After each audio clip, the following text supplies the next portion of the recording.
Hey guys, Ms. Simpson here, and I just wanted to record a quick video for you guys, helping you review for your math test.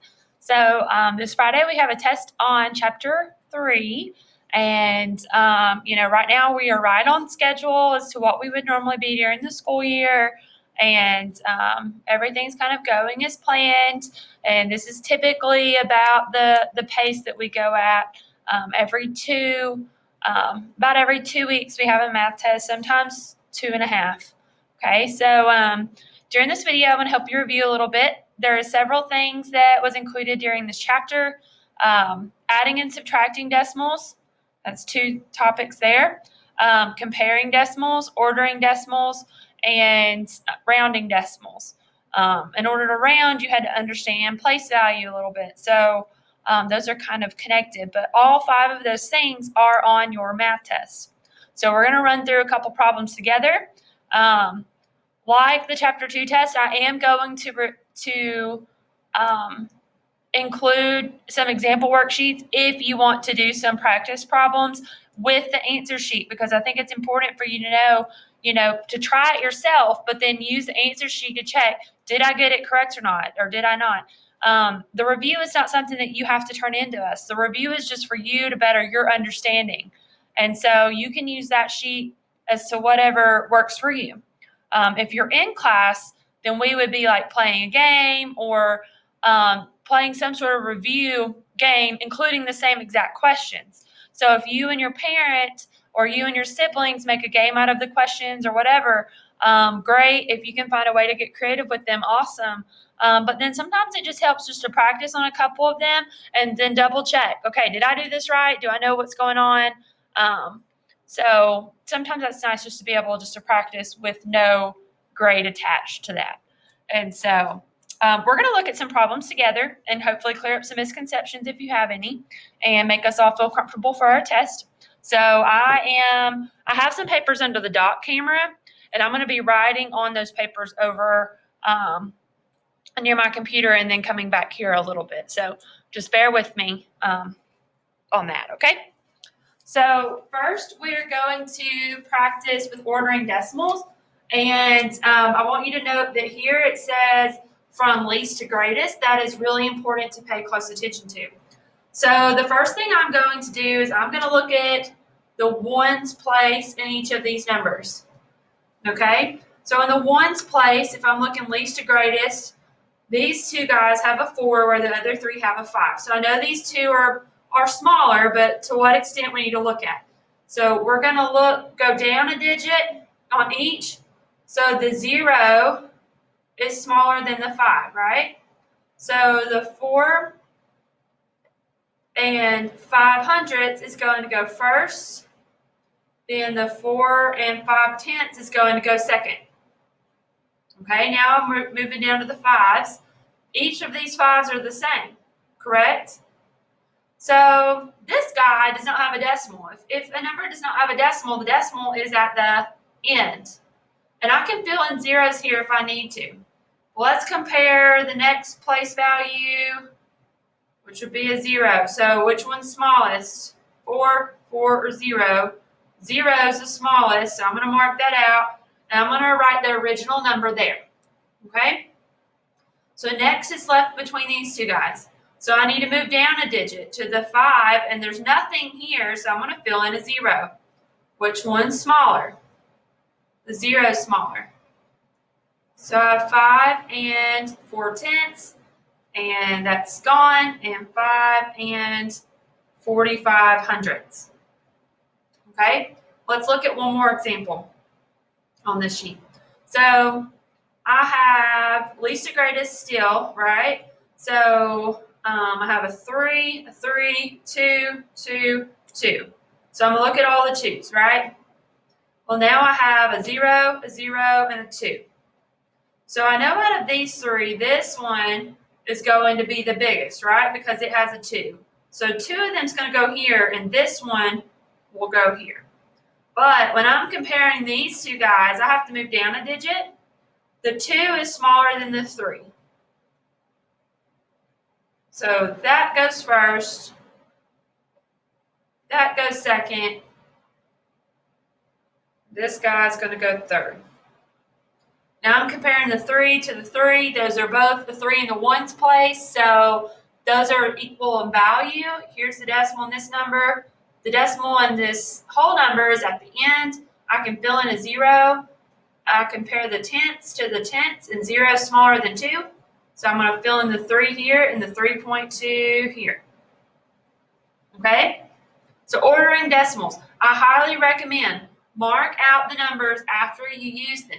I was the student that might have used the number twice on accident, and that's no good. So make sure you're marking out the numbers after you use them so you are able to see which ones you've already used. That way you do not necessarily use a number twice. Okay, I'm going to leave these here for you to practice if you want to.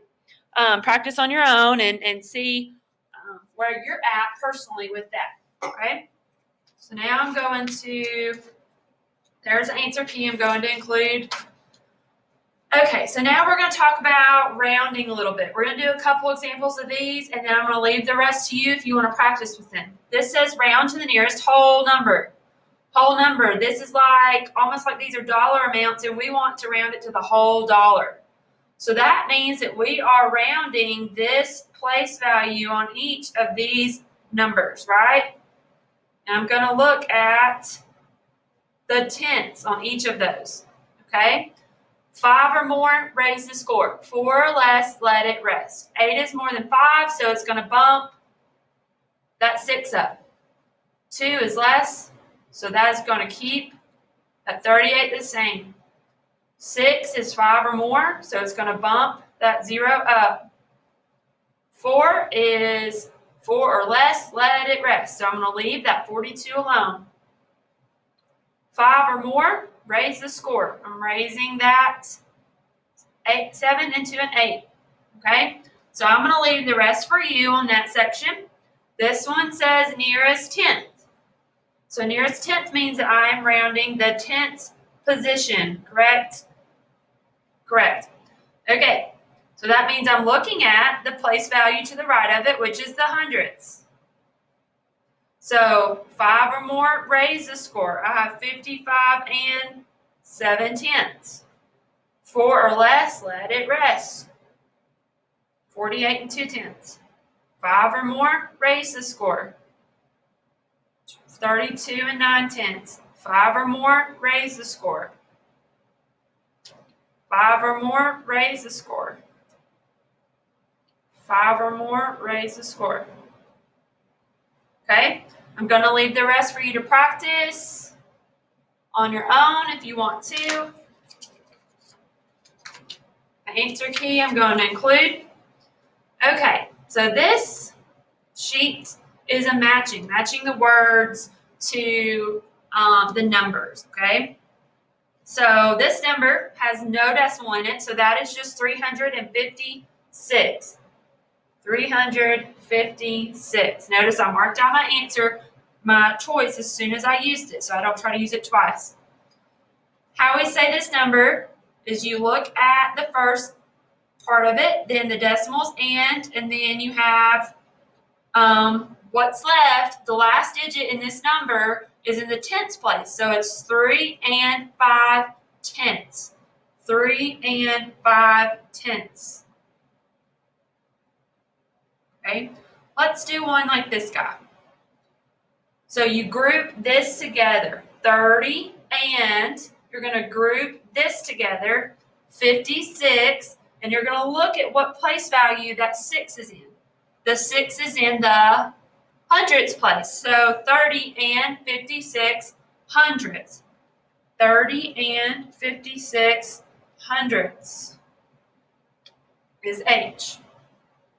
Okay, so I'm going to let you try that on your own on a couple of other problems if you would like, and I will include answer key on that as well. The last page that I have included is practice on adding and subtracting decimals.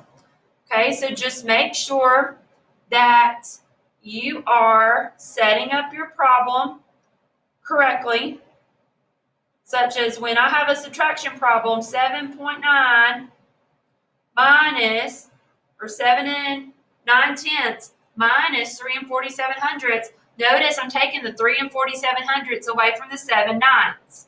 Okay? On this problem in particular, I know that the 7 9/10 looks shorter. So some people would think it's smaller. However, that is not the case. It has the larger value. That's $7.90 versus this $3.47. Okay, so I'm going to subtract, fill in the zeros where you need to. Okay, 0 cannot subtract 7. If I have $0, I cannot take away $7. So I'm going to make that 9 and 8, and I'm going to make the 0 a 10. 10 minus 7 is 3. 8 minus 4 is 4. 7 minus 3 is 4. Same deal here. On adding, you really can't mess up which one's on top or which one's on bottom. However, I would just get in the habit of putting the first number on top. Fill in the zeros where needed, then add. 8 plus 0 is 8. 9 plus 3, that's 12. Carry your 1. 2 plus 5 is 7. Plus 1 is 8. So I'm also going to include that. Biggest thing is just remember, fill in the zeros where you need to, and line up the decimal points. If that decimal's in the wrong spot, that makes that whole problem incorrect. Okay? So I'm going to include the answer key for you on that as well. So, per usual, if you have any questions, feel free to ask us. Ask us questions before it becomes a huge frustration or a huge confusion. Let us know what you need. Okay, guys? Thank you. Bye.